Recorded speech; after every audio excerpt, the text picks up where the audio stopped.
안녕하세요. 반갑습니다. 허재삼 작가입니다. 오늘 여러분들께 소개해드릴 책은 지은이 클레어 플리 금주 다이어리입니다. 어느 애주가의 맨정신 체험기. 클레어 플리 케임브리지 대학을 졸업하고 강구회사에 들어가 30세에 일약 임원으로 승진할 정도로 능력을 인정받으며 활발하게 활동하다가 아이들과 더 많은 시간을 보내기 위해 전업주부가 되었다. 하지만 어느새 알코올에 깊이 의존하게 되었음을 깨닫고 엄마는 남몰래 술을 마셨다는 블로그를 시작해 스스로 술을 끊는 데 성공했을 뿐 아니라 자신과 비슷한 처지에 있는 전 세계의 많은 독자들에게 도움을 주었다. 이 경험을 바탕으로 생애 첫 책인 금주 다이어리를 집필 출간하고 이어 소설 진실 프로젝트를 발표한다. 이 소설은 출간 즉시 뉴욕 타임스 베스트셀러에 오르고 29개 언어로 번역되면서 화제의 책이 되었다. 현재 남편과 세 자녀, 두 마리의 반려견과 함께 런던의 풀럼 지역에서 여전히 맨정신으로 살아가고 있다. 네, 본문으로 들어가 보겠습니다. 영일제, 무언가는 바뀌어야 한다. 1부터 10 중에서 오늘은 -5 근처 어딘가다. 오늘은 일요일이고 따라서 나는 당연히 숙취에 시달리고 있다. 그러나 내 생일 파티 다음 일요일이기 때문에 오늘의 숙취는 아주 특별하다. 굉장하다. 대상감이다. 구슬만하게 쪼그라든 내가 핀볼 게임처럼 두개골 양쪽 모서리에 팅팅 부딪히고 있다. 나는 연달아 휘몰아치는 구역질의 파도 속에서 알코올 땀을 흘리며 가라앉고 있다. 구명보트에 필사적으로 매달린 선원처럼 부엌 조리대를 자꾸 꽉 붙잡는다. 하지만 별로 좋은 생각이 아니다. 잘 닦인 화강암에 퉁퉁 부은 회색 얼굴이 자꾸 비치기 때문이다. 우액. 14일째. 맨정신으로 맞이하는 아침. 남편과 아이들이 쿨쿨 자느라 집이 조용한 틈을 타서 검색해보니 알코올과 불면증의 연관성은 이미 입증되었다. 상쾌함을 느끼려면 이상적으로는 6, 7회의 렘수면을 해야 한다. 술을 마시면 보통 렘수면이 1, 2회밖에 되지 않기 때문에 다음날 피곤하다. 또 알코올의 이뇨작용 때문에 화장실에 가느라 여러 번 깨는 경우가 많고 땀과 소변 배출로 탈수 상태가 되기 때문에 갈증이 난다. 게다가 알코올 때문에 코골이나 수면증, 무호흡증이 생기기도 한다. 이 모든 것이 더해져서 질 낮고 단속적인 잠을 고작 몇 시간밖에 못 자는 것이다. 수면이 부족하면 피곤하고 제대로 활동하지 못할 뿐 아니라 건강에도 무척 나쁘다.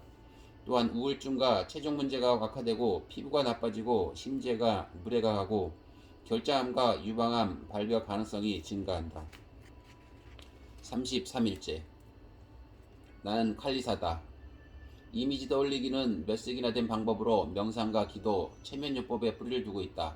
최고의 운동선수들도 이미지 떠올리기 기법을 많이 사용한다. 아놀드 슈워제네거는 보디빌딩을 할 때 썼던 이미지 떠올리기 기법을 연기와 정치에도 적용한 것으로 유명하다. 내가 찾은 웹사이트에 가보면 아놀드의 말이 인용되어 있다. 나는 스스로 바라는 대로 되어서 바라는 것을 가진 내 모습을 상상했다. 처음 미스터 유니버스가 되기 전에 나는 대회장에서 주인이라도 되는 것처럼 걸어다녔다. 머릿속에서 미스터 유니버스 자리에 너무나 많이 올랐기 때문에 내가 우승한다는 생각에 추후에 의심도 없었다. 그 뒤 영화계에 진출했을 때에도 똑같이 했다. 나는 유명한 배우가 되어서 큰 돈을 버는 모습을 상상했다. 나는 그렇게 되리라는 것을 이미 알고 있었다. 54일째. 나는 우리가 감정을 회피하기 위해 술을 마신다는 이야기를 많이 읽었다. 스트레스를 받으면 술을 마시고, 겁이 나면 술을 마시고, 행복하면 술을 마신다. 그 결과 우리는 잘하지 못한다. 드링킹, 그 치명적 유혹의 유명한 작가 캐롤라인 랩은 말했다. 나는 성장을 우리가 선택할 수 있으며 어른은 시간이 지난다고 저절로 이루어지는 상태가 아니라 힘든 실천을 통해 쟁취해서 유지하겠다고 결심하는 감정적 상태라는 생각을 전혀 이해하지 못했다. 내가 아는 많은 사람들, 알코올 중독자든 아니든 그랬던 것처럼 나도 성숙이 바깥에서 불쑥 찾아오기를 기다리며 인생의 많은 시간을 허비했다. 오븐에 넣어놓은 구이 요리처럼 어느 날 아침에 일어나 보면 짠하고 성숙해 있을 것이라는 듯이 말이다. 그게 바로 나였다. 언제쯤이면 요리가 완성될까 궁금해하는 오븐에 넣어 익히기만 하면 되는 치킨. 내 마음은 아직도 19살 같다. 62일째. 최악은 피하다.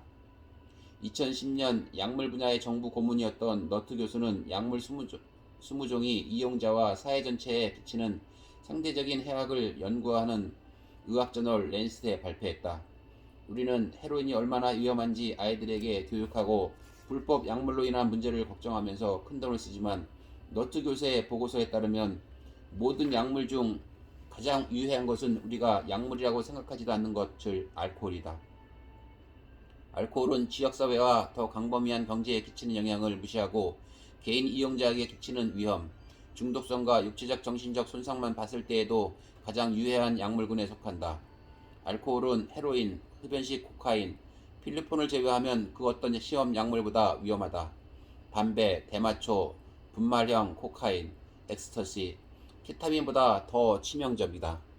만약 알코올이 지금 시장에 나왔다면 절대 합법화되지 않았을 것이다.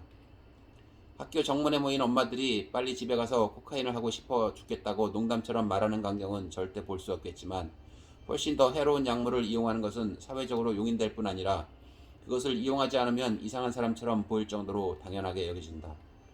알코올이 그토록 유해한 부분적인 이유는 극도의 중독성이다. 우리는 알코올 중독이라는 질병을 가지고 태어난 소수의 불쌍한 사람만 술에 중독된다고 생각한다. 그러나 너트 교수의 보고서에 따르면 알코올은 헤로인, 코카인, 니코틴, 바르비투르산염 다음으로 중독성이 강하다고 결론짓는다. 영국 공중보건국의 추정에 따르면 영국인 160만 명이 알코올 의존증인데 이는 전체 음주 인구의 10%에 해당한다. 93일째 잡동사니 정리하기. 나는 그 와인을 마시지 않았다. 부엌 식탁에 앉아서 빤히 바라보기만 했다. 냄새도 맡았다. 잔을 들어서 꿀같은 색의 차가운 와인을 빙빙 돌려보았다. 그때 문이 열리고 존이 들어왔다. 나를 보고 내 손에 들린 잔을 본 존이 충격적인 표정을 지었다. 내가 깜짝 놀라서 펄쩍 뛰는 바람에 와인을 손과 부엌 바닥에 거의 쏟았다. 알몸으로 가스검침원과 맞닥뜨린 기분이었다. 당신 그거 마시는 거 아니지? 존이 물었다. 지금까지 너무 잘했잖아. 이제 와서 망치지는 마. 나는 얼마나 멀리 왔는지 되새겼다. 나는 이 다이어리 0일부터 시작했는데 절대로 처음부터 반복하고 싶지는 않다. 패배를 인정하기 전에 적어도 100일까지는 술을 안 마시겠다고 약속했음을 기억했다. 그래서 나는 잔을 싱크대에 비우고 존에게 머릿니가 있을지도 모른다고 말한 다음 침대로 갔다. 이제 나는 금주를 계속하기로 결정한 것이 정말 기쁘다. 오늘은 완전히 다른 느낌이기 때문이다. 케이트 모스의 말을 조금 비틀어보자면 어떤 와인도 맨정신만큼 맛이 좋지는 않다. 나는 행복한 분홍 구름 속에서 헤엄치고 있고 게다가 술을 끊은 지 정확히 석 달이 지났다. 1년의 4분의 1. 누가 짐작이나 했을까? 103일째. 다음은 내가 10대 아이들에게 권하는 그리고 누군가 나에게 권했더라면 싶은 규칙이다. 1. 저녁 6시 이전에는 술을 마시지 말자. 2. 아주 약간이라도 통제할 수 없다는 느낌이 들면 바로 잔을 내려놓자. 3. 음주 횟수는 일주일에 3번을 넘지 말자. 4. 절대로 혼자서 술을 마시지 말자. 5. 1일 4번을 지키지 못했다면 그리고 또는 술에 관해서 스스로나 타인에게 거짓말을 하고 있다면 도움을 청하자. 운동해. 112일째. 오늘 아침에 나는 숙취 없이 잠에서 깨는 것보다 기분 좋은 일을 하나 발견했다. 바로 숙취가 있는 사람 옆에서 깨는 것이다. 물론 지금까지 많은 것을 참아준 남편의 괴롭기를 바라는 것은 절대 아니다. 하지만 오늘 아침에 남편은 내가 무엇을 놓치고 왔는지 멋지게 보여주고 있다. 우리 침실에서 양조장 냄새가 나고 존의 입냄새는 20걸음 떨어져 있는 양파조차도 피클로 만들어버릴 것 같다. 얼굴이 붓고 기분이 언짢아 보이고 눈도 충혈되었다. 존 심술궂고 잘난 척하는 것 같지만 남편을 보니 AA의 격언이 생각난다. 오늘의 음주는 내일의 행복을 당겨 쓰는 것이다.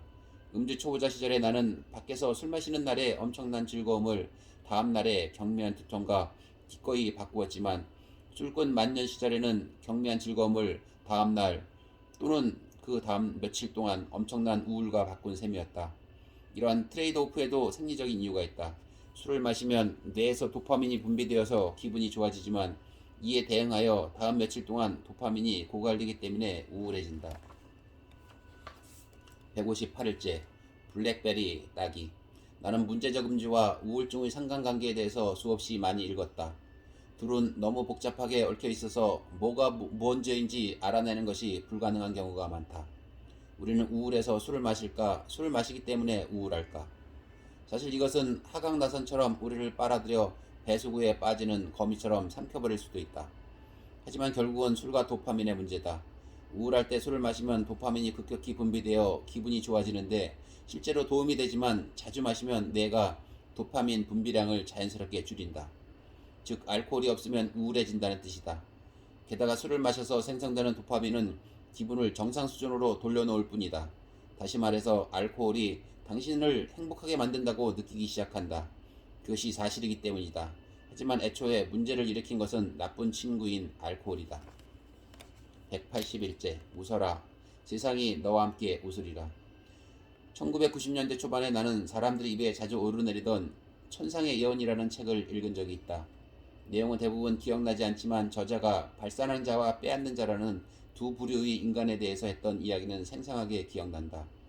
그의 말에 따르면 발산하는 자는 긍정적인 에너지를 내뿜는 사람이다. 그런 사람은 꿀단지가 벌을 끌어들이듯 다른 사람들을 끌어들인다. 그런 사람과 함께하면 만났을 때보다 헤어질 때 훨씬 즐겁고 에너지가 넘친다. 당시 나는 발산하는 자였고 그 사실을 나 자신도 알았다. 누구나 알고 싶어하는 행복하고 긍정적이고 반짝거리는 사랑스러운 사람. 빼앗는 자는 반대로 에너지를 빨아먹는다. 그런 사람과 시간을 보내고 나면 지친 기분이 든다. 빼앗는 자를 사랑하고 좋아할 수는 있지만 너무 많은 시간을 같이 보내지 않도록 자신을 보호해야 한다. 이것이 바로 알코올이 우리에게 하는 작용이다. 알코올은 우리를 빼앗는 자로 만든다. 307일째 감사. 심리학자들은 감사하는 마음이 숙면, 불안과 우울 감소, 굳건한 관계, 삶에 대한 장기적인 만족감과 관련이 있음을 증명했다. 또한 감사하는 마음을 가지면 더 건강해진다고 한다. 감사하면은 달라지는 것들의 저자 제니스 케플러는 우리가 먹는 음식에 감사하는 마음을 가지면 더 날씬해진다고 믿는다. 끌어당기기 법칙을 믿는 사람들과 베스트셀러 시크릿의 팬들은 한 발 더 나아가서 이미 가진 것에 감사하면 삶에 좋은 것들이 더 많이 끌려온다고 주장한다. 나쁜 게 뭐 있을까? 그래서 나도 시도해본다. 나는 스트레스를 주는 것을 전부 적은 다음 뒤집어서 생각해본다. 집으로 돌아갈 여정에 애태우는 대신 우리가 얼마나 멋진 휴가를 보냈는지 생각한다. 아이들이 내일 학교로 돌아간다는 것은 자유시간이 더 많아진다는 뜻이다. 365일째 1년. 365일 12개월 꽉 찬 1년. 1년 만에 얼마나 많은 변화가 일어날 수 있는지 나는 0일째를 다시 생각한다. 아침 11시에 레드와인이 든 머그잔을 들고 부엌 조리대 뒤에 숨었던 날. 그때 나는 엄마라면 누구나 엄청나게 술을 마신다고 생각했다. 어쨌든 아이들을 데리고 갔을 때 학교 정문 앞에서 또 소셜미디어에서 엄마의 작은 도우미에 대한 농담이 항상 오가니까 말이다. 와인은 하루를 마치고 기진맥진해진 우리에게 주는 보상, 긴장을 풀고 다시 어른이 된 기분을 느끼는 방법이다. 음주가 사회생활의 윤활 위해서 자가투약으로 얼마나 쉽게 발전할 수 있는지 이제야 알겠다. 처음에는 축하할 일이 있을 때 술을 마신다. 그러다가 긴장을 풀기 위해 술을 마시기 시작한다. 그런 다음에는 위안을 위해 두려움과 초조함 때문에 마신다. 얼마 지나지 않아 어떤 감정이든 술로 풀게 된다. 요즘 엄마들의 삶은 쉽지 않다. 완벽해지라고 집에서 최고의 컵케이크를 굽고 세상의 의상을 만들고 뭐든지 멋지게 해내라고 압박하는 소셜미디어 때문에 엄마들의 삶은 더욱 힘들어진다. 그래서 우리는 이에 대처하기 위해 술에 의지한다. 그러나 와인을 마시고 마비되어 힘든 상황을 빠져나가는 것에 익숙해지면 술을 마시지 않고는 힘든 상황에 아예 대처하지 못하는 지경에 이르게 된다. 사실상 술을 마시지 않으면 그 어떤 상황에도 대처하지 못하게 된다. 당신은 더욱 불안하고 두렵고 우울해진다. 그렇게 해서 성장을 멈추고 후퇴하기 시작하고 당신의 세상은 점점 더 작아진다.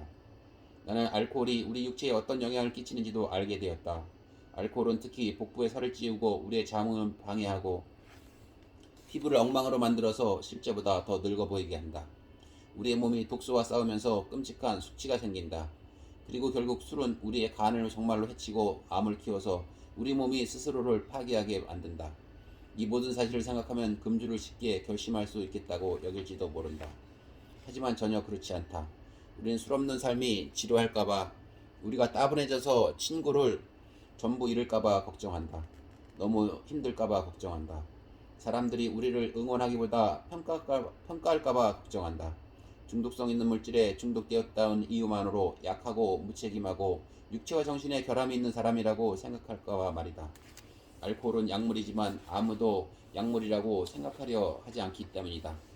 노트 교수의 보고서에 따르면 합법적이든 불법적이든 어떤 약물보다도 알코올이 개인과 사회에 더 많은 해악을 끼치는데도 말이다. 당신이 알코올 중독이라고 하면 사람들은 자기가 좋아하는 술을 탓하기보다 당신을 탓하다. 네, 오늘은 여기까지 하겠습니다. 다음에 다시 좋은 책으로 찾아뵙겠습니다. 감사합니다.